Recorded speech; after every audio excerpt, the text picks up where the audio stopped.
আসসালামু আলাইকুম। আমি মোয়াজ্জেমউদ্দিন সেন্টু। আমার পিসফুল লাইফ টিভির এই আজকের এই ভিডিও, মানুষ কেন শূকর আর বানর হয়েছিল, সূরা মাইদা আয়াত 57 থেকে 61-তে আপনাদের সবাইকে আমার হৃদয়ের উষ্ণ আন্তরিক স্বাগত এবং শুভেচ্ছা জানাচ্ছি। আশা করি আপনারা সবাই ভালো আছেন, পৃথিবীর যেখানেই থাকুন না কেন। টাইটেল দেখে হয়তো কেউ ভাববেন ডারউইনের বিবর্তনবাদ নিয়ে কথা বলবো কিনা। না, মোটেই তা নয়। ডারউইন বা তার শিষ্য এই দেশের মাথামোটা তথাকথিত বিজ্ঞানীর কাল্পনিক মনগড়া উদ্ভট দর্শনের কথা বলছি না। যদি বানর থেকে কালের প্রবাহে মানুষ হতো, তবে বিভিন্ন বানর আকৃতির মানুষ বা মানুষ আকৃতির বানর দেখা যেত বিবর্তনের কারণে। এই মানুষ হচ্ছে, একটু একটু হয়েছে, শ্রেং বদলাইছে, কান বদলাইছে, তাই না? এরকম তো হইতো। 1 পোয়া মানুষ, আধা কেজি মানুষ, তারপরে 750 গ্রামের মানুষ, এরকম আর কি। বাট সেরকম কোনো নজির নাই যে এই মানুষের ছাপ পড়ছে, চেহারা বদলাচ্ছে, আধা আধি মানুষ হয়েছে এবং 75% সুস্পষ্ট মানুষ হয়ে গেছে। এরকম বিবর্তনশীল কোনো বানর মানবের সন্ধান নাই পৃথিবীর কোথাও। আছে কি? থাকলে সেগুলো পত্রিকায় আসতো, সেগুলোতে অনেক ভিডিও হতো। নারী পুরুষের মিলনেই মানব শিশু জন্ম নেয় মায়ের গর্ভে, আর এভাবেই সেই নবী আদম ও বিবি হাওয়া আলাইহিস সালামের যুগল থেকেই মানব জাতির ক্রমবিকাশ। যাই হোক, কথা ভিন্নখানে। চাকরিজীবী, পেশাজীবী কিংবা শিক্ষার্থী, সবার কাছে ছুটির দিনটা খুব খুশির, মজার আর আনন্দের। কিন্তু কেউ কি জানেন এই ছুটির দিন কে বা কারা কখন চালু করেছিল? প্রশ্ন, জানেন? এই যে আমরা এনজয় করি 2 দিন বন্ধ, যে কি মজা। চালু করেছিল এবং কেনই বা করেছিল? সরি, আমি সামান্য কিছু ঘাটাঘাটি করে এই বিষয়ে যা জানতে পেরেছি তা হলো এরকম। The concept of a weekly holiday, specifically a day of rest observed every 7 days, can be traced back to the ancient Babylonians, who based their 7-day week on astronomical observations and dedicated 1 day to their gods, essentially establishing the foundation for a weekly rest day. The Babylonian age was a period in Mesopotamian, মানে ইরাকের, এখনকার Iraq, ওই জায়গাটার নামই ছিল Mesopotamia. Mesopotamian history that lasted from around 2000 to 540 BCE, মানে before Christ, যীশু খ্রিস্টের জন্মের আগে। 2500 থেকে 540 বছর আগে। It was marked by the rise and fall of the city of Babylon, which was the capital of southern Mesopotamia. The Sabbath is a day of rest and worship that is observed by some Christians and Jews. It is observed on the 7th day of the week, which is Saturday for the Jews, and can be observed on different days for Christians. According to the Bible, the Sabbath day was introduced by God in the Genesis creation narrative, where the 7th day of the creation is designated as a day of rest and made holy, essentially establishing the concept of the Sabbath as a day set aside for worship and reflection. This is considered the origin of the Sabbath tradition in Judaism and Christianity. The Genesis creation narrative is a story in the Bible that describes the creation of the world and life. It is found in the first 2 chapters of the book of Genesis. What happens in the Genesis creation narrative? God creates the world over 7 days.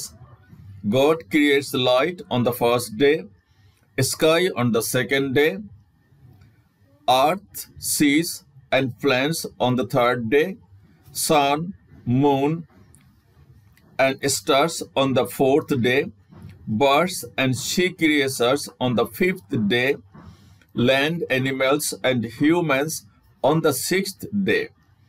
God blesses the 7th day and makes it holiday. এটার origin কি? The Sabbath is described in the Torah and Christian Bible.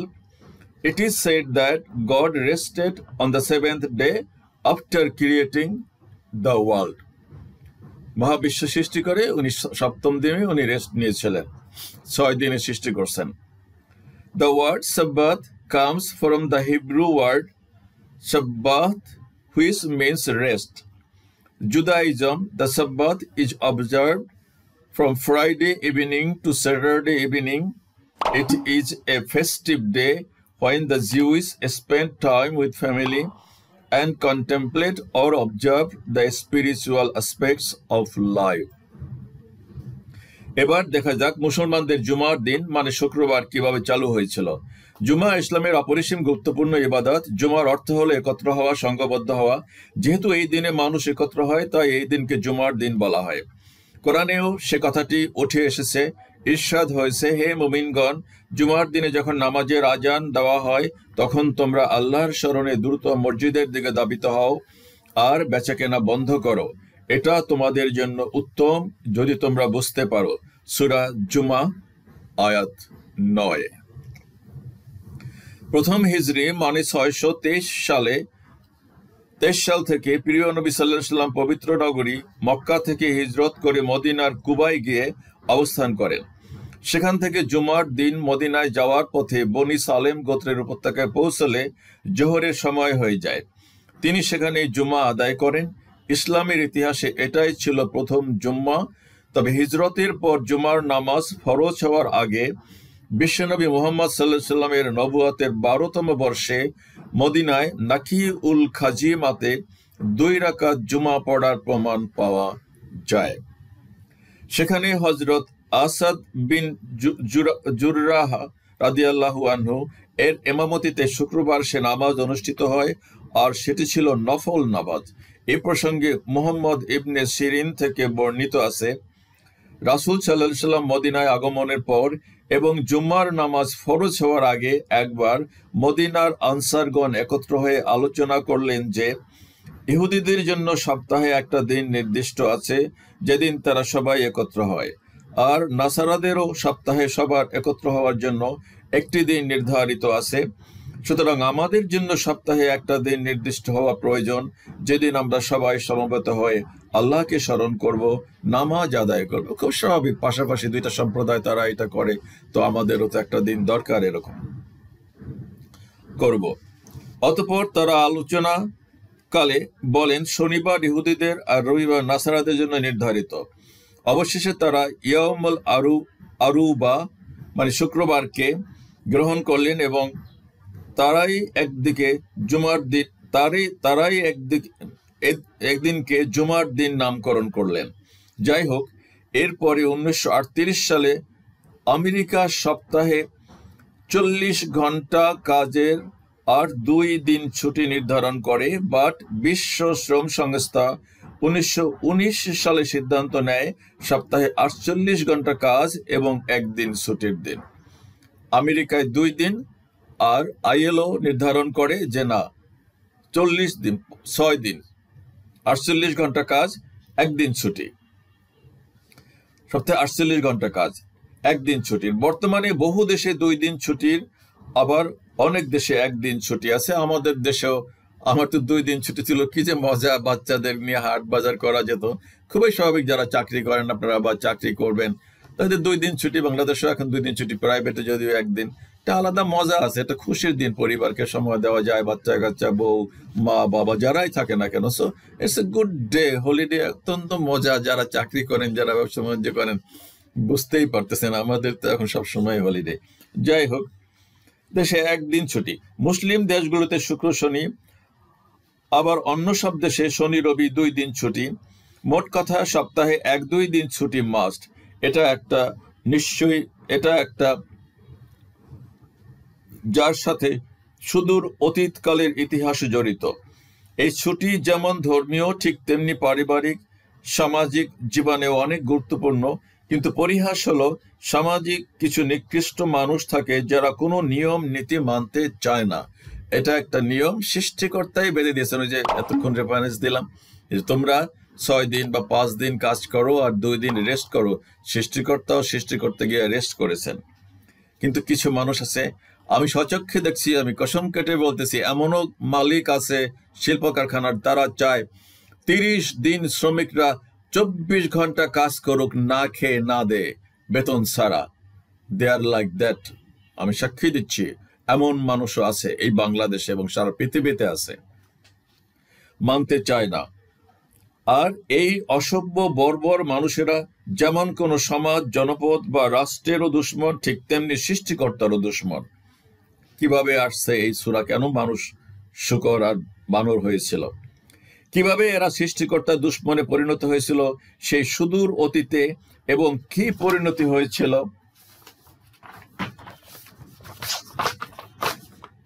তাই বলা হয়েছে আজকের আলোচ্য আয়াতগুলিতে। এবার দেখা যাক কি বলে পবিত্র কোরআন।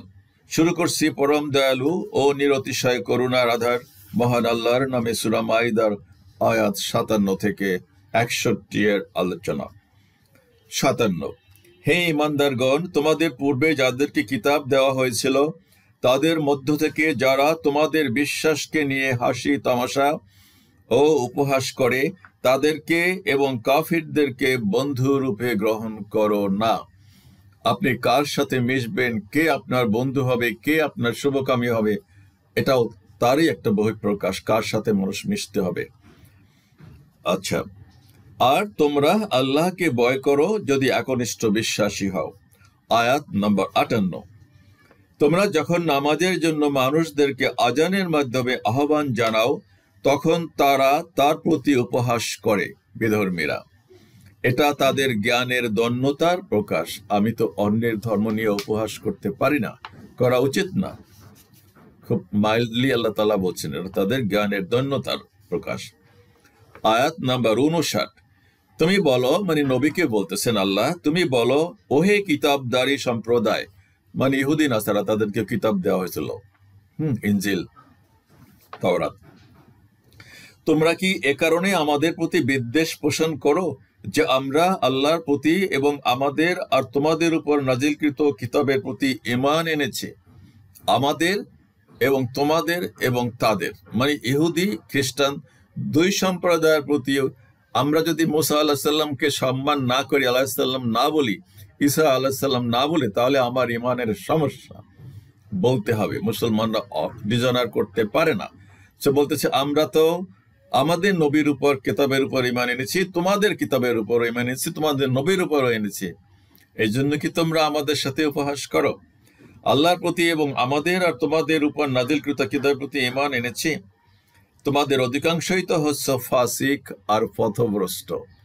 কথাটা অত্যন্ত যৌক্তিক কথা। আমরা তো বিশ্বাস করি, মরিয়মকে আমরা যে সম্মান করি, ওরা সেই সম্মান করে না। মুসা আলাইহিস সালামকে আমরা যে সম্মান করি, ওরা সেই সম্মান করে না। আয়াত নম্বর 60।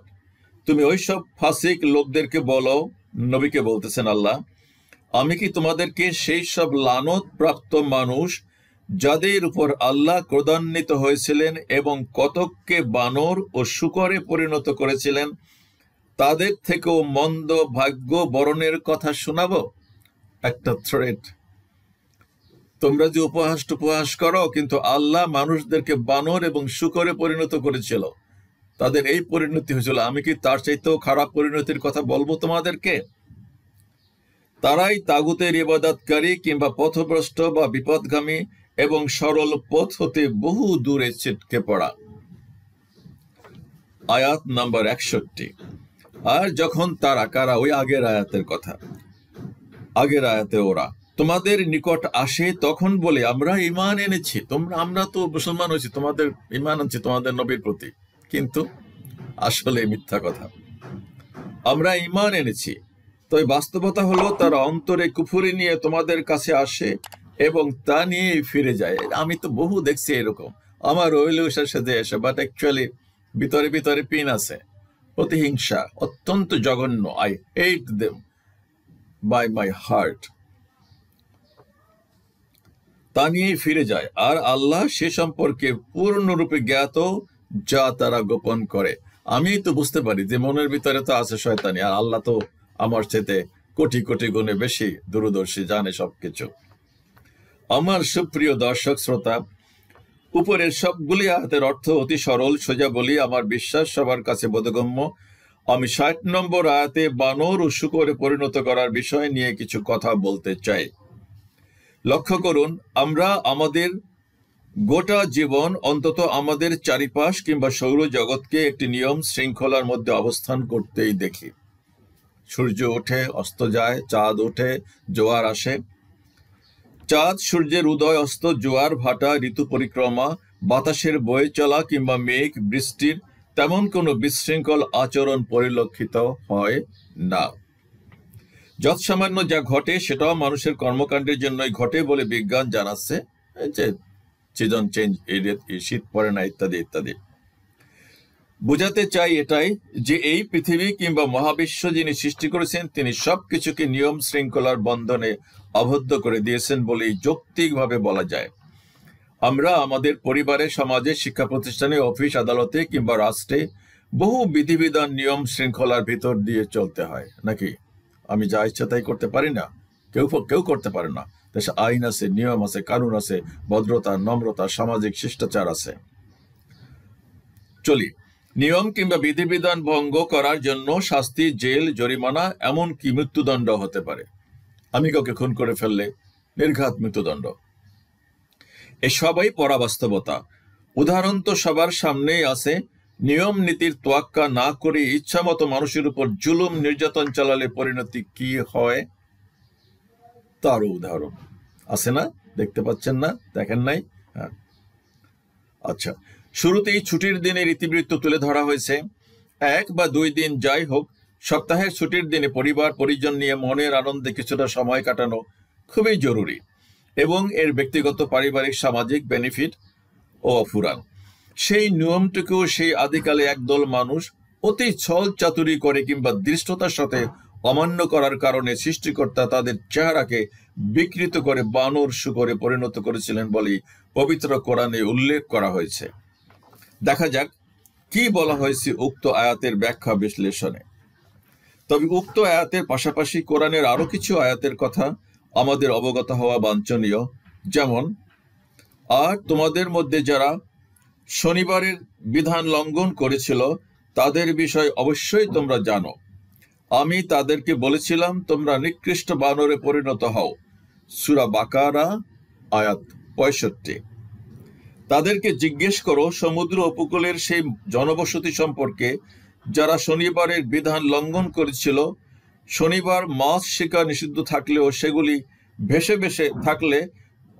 সেগুলি ভেসে ভেসে মানুষের নিকটে আসতো এবং অন্য দিনে এমন হতো না। শনিবারে ছিল বন্ধ, তাই ওরা মাছ ধরেই খেত। সমুদ্রের পাড়ের লোকেরা মাছগুলো সেদিন অবাধে সমুদ্রের কিনারে আসতো, ধরা নিষিদ্ধ ছিল। আচ্ছা, অন্যদিনে এমন হতো না। এসব ছিল ওই সকল অবাধ্য আর সীমা লঙ্ঘনকারী মানুষদের জন্য পরীক্ষা। আরাফ 163। আরেকটা আয়াত আছে, অতঃপর যখন তারা বেপরোয়াভাবে নিষিদ্ধ কাজগুলি করতে থাকলো তখন আমি বললাম তোমরা ঘৃণিত ও লাঞ্ছিত বানর হয়ে যাও। সূরা আরাফের 166।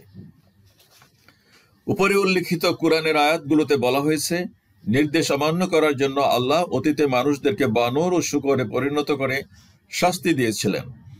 বনী ইসরায়েলীদের উপাসনার জন্য শনিবারের বিধান তৈরি করা হয়েছিল, অর্থাৎ আইনের মাধ্যমে শনিবার দিনটি তাদের ইবাদত ও বিশ্রাম করার জন্য নির্দিষ্ট করা হয়েছিল।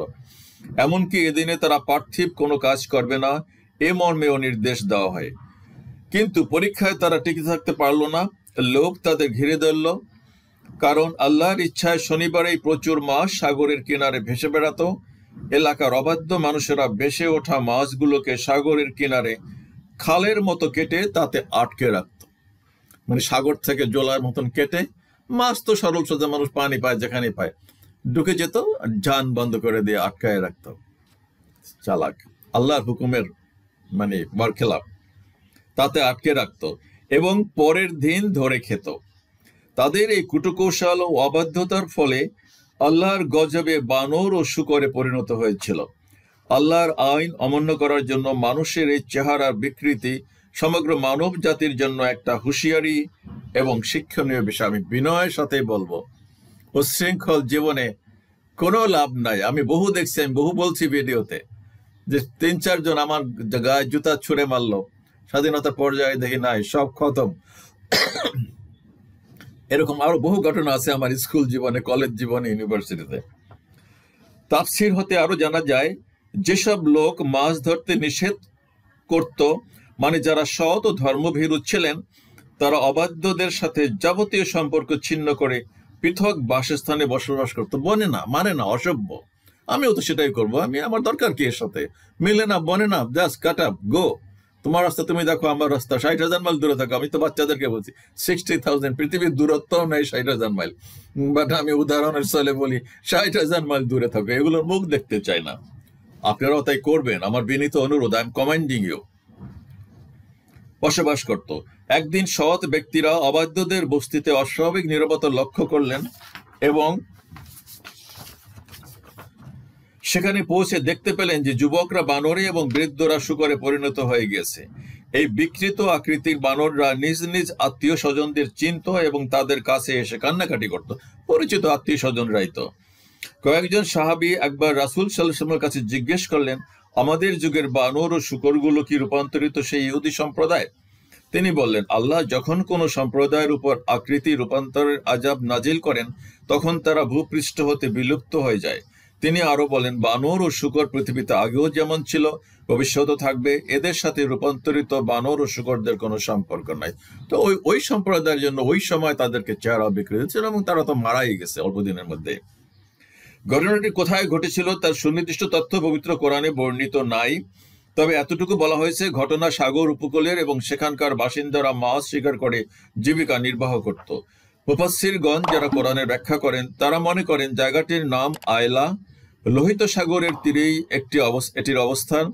সিনাই থেকে মিশর কিংবা মিশর থেকে মক্কা যাওয়ার পথে বসতিটি দেখা যেত।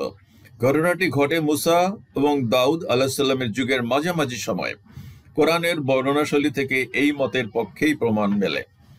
অনেকে মনে করেন একালের বানর শূকর বনি ইসরায়েলের সেই শাস্তিপ্রাপ্ত লোকজনদের বংশধর। এ ধারণা ঠিক নয়, কারণ শাস্তি পাওয়ার ৩য় দিনেই তাদের সবার মৃত্যু হয়েছিল এবং তারা পৃথিবীতে বংশ বিস্তার করেনি।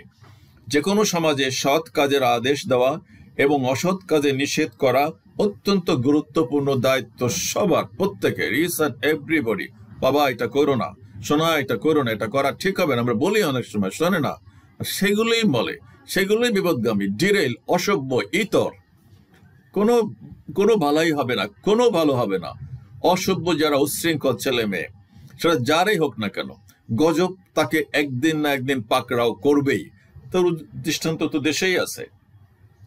গুরুত্বপূর্ণ দায়িত্ব। সমাজে কেউ অন্যায় করলে তাকে নিবৃত্ত করার সাধ্যমতো চেষ্টা করার নির্দেশ দেয় ইসলাম। এই মহান দায়িত্ব পালন না করলে সমাজের সবাইকে আল্লাহর শাস্তির মুখে পড়তে হবে। আল্লাহ যা আদেশ করেছেন তা নিষ্ঠার সঙ্গে পালন করা জরুরি। শুধু আল্লাহর আদেশ কেন, সমাজে বাবা মা, স্কুল কলেজে টিচার, চাকরিতে, জবে, বস, এভরিওয়্যার আচ্ছা পালন করা জরুরি। কোনো প্রকারের কৌশল, বাহানা বা প্রতারণার আশ্রয় নিয়ে তা এড়িয়ে যাওয়ার চেষ্টা করা নিষেধ।